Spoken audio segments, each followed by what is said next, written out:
Hey everybody, welcome to Urban Outlander. My name's Jordan.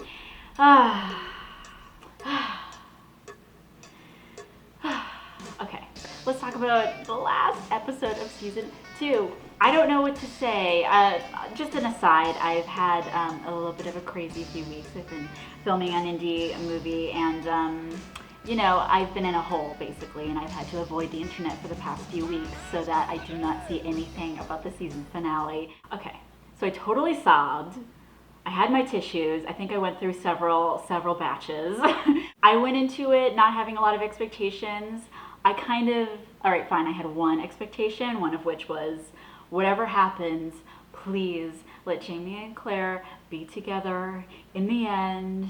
And I didn't really get that, but I'm okay because I am so stoked about season 3, and I think that the way this season ended was so different than how season 1 ended, and season 2 for me has ended with so much like hope and excitement. I must say that I already kind of knew about Roger and Brianna. Like, it was so impossible to not have any glimpse of who these characters were, because I don't know, if I lived in a hole and never went on the internet, sure, I would know anything about them, but I kind of already went into season 2 having a bit of an idea who these two characters were, and people were so excited and so just interested in who they were going to cast. So when that whole thing was going on, and then the producers revealed who were going to play these two characters, everybody kind of went into a tizzy, and I was kind of left in the dust, not really understanding or knowing why. I have to say, for a girl growing up in the Bahston area, where's Brianna's accent? I was really looking forward to a hardcore Boston accent, and I got nothing. I got like this like standard American accent. I'm like, really? Really? I just kind of wanted like a dash, just like I really wanted her to have like a really fun Boston accent. Fine. So Brianna grows up in Boston, but she has no Boston accent. I don't believe that. And don't say that because her parents are English, her accent would be different, because that's totally not true. That Boston accent, it's like it can puncture through anything. It's that hardcore. Anyway, wonderful performances. Saying goodbye at the Stones, or when Caitriona was at the Quickie Memorial and basically talking to a rock for a few minutes.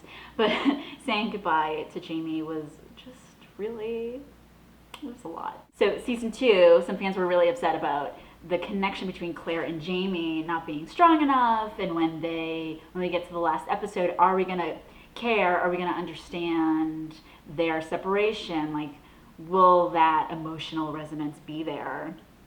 And I thought it was, and I think, when they finally say goodbye to each other, we're all in tears, and we all are just like wishing she wouldn't go back, but she kind of has to. And how beautiful was it in that scene where he's walking her backwards and turns her around and puts her hand, guides her hand towards the stone, and Sam Heughan like has a few tears, like really wonderful, right? Like, Oh, and one more thing that I really liked about Caitriona Bell's performance was, she talks about as her character is wanting to let go, and she made a promise. She had to let go. She had to stop chasing the ghost and forget about Jamie. But how much was she really just hanging on the whole time, right? Kind of like pining after him. And though she moves on and tries to live this life that she doesn't want, and she becomes of course, a brilliant surgeon, you can tell that she's still holding on to the past, and as her daughter says, living in another world. And I thought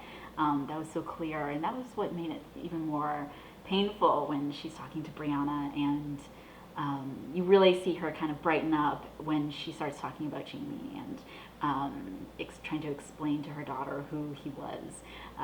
So that was really touching.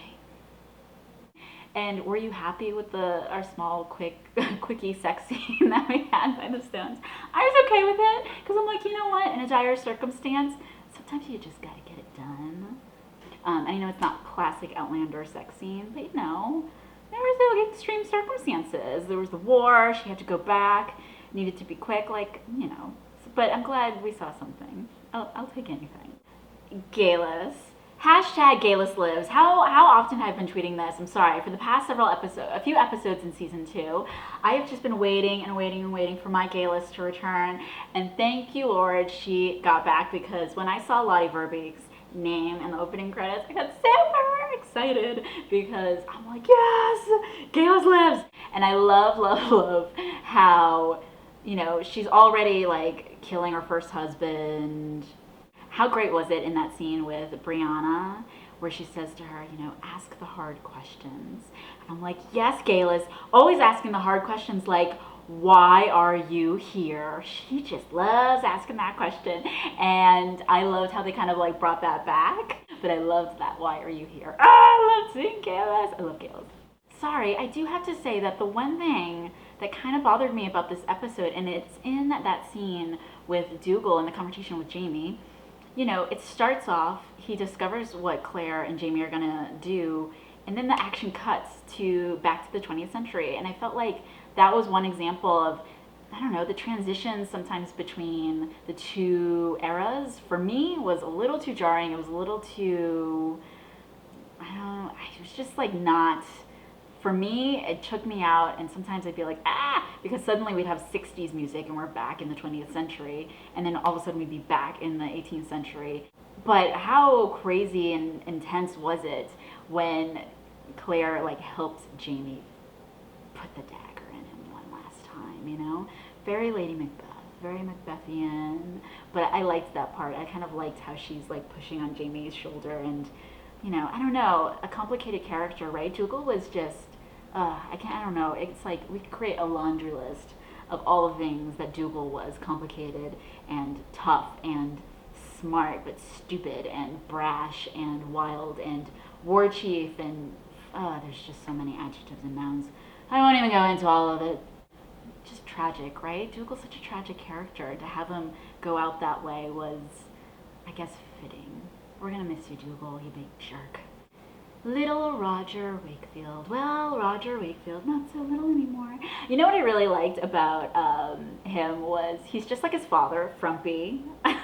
Those Scottish sweaters, he has the beard, and he sounds just like Reverend Wakefield. I loved that. He sounded just like him. He had like the same intonations, and yeah, he's kind of cute, kind of easy on the eyes. I'm not really into beards, but you know, I can sort of see the gem underneath the frumpy sweaters, and kind of like seeing him flirt and be really charming with Brianna was very entertaining. We're so accustomed to the orchestral Scottish bagpipes, the marching, or when we were in France, all the French instruments and that Baroque music, and suddenly it's like wham, we're in the 60s, it's a totally different era, and the music choices were really great, and I thought the ending credit music choice really wonderful, really exciting. This season 2 ended, I think, on a much higher note in a way than season 1. And now in this last episode of season 2, I felt like, woo, like Claire's gonna go back. I can't wait to go see what happens in the next adventures, right? How are you gonna deal with Droughtlander until season 3 begins? Season 3, 2017, we just don't know when, right? Spring, summer, I'm hoping spring. I'm hoping tomorrow. Can we just start season 3 tomorrow? Let's just do that. I think that'd be great. I know that I am about to pour into the second book, and I've already accomplished the first book, you know, last year I read it a few times, but I don't know, I saved myself, like I am a virgin when it comes to DIA, but I did save this book until the very end of season 2, and here we are, we're at the end of season 2, and now I got no excuse, I can't be a DIA virgin anymore, I just gotta pour into it, so I'm really looking forward to it, and I already know now that I'm not going to waste any time, and I'll probably read this a few times, and then I'll just dive right into the third book. Going into season 2 and not having read this book was like, was a test of discipline, and I don't know, I got through it. I mean, you know, pat me on the back just a little bit. So I'm planning my trip to Scotland. Check out a few posts, a few interviews I've done over the past several months as we've been, you know, watching season 2. I had my interview with Ellen Christine, who is a hat maker here in New York City, who is a big Outlander fan, and you gotta check out her hysterical story about meeting Sam Heughan at the New York City Tartan Parade this year.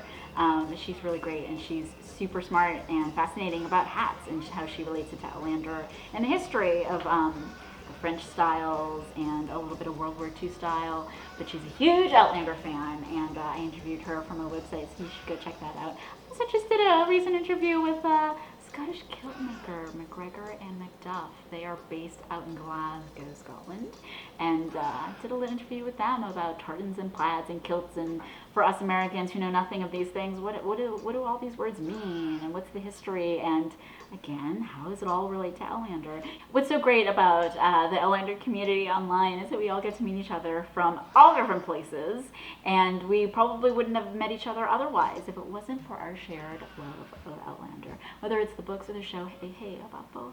We are connecting, and I think it's super fun, and really enjoying meeting people and talking to people about the show and about the books.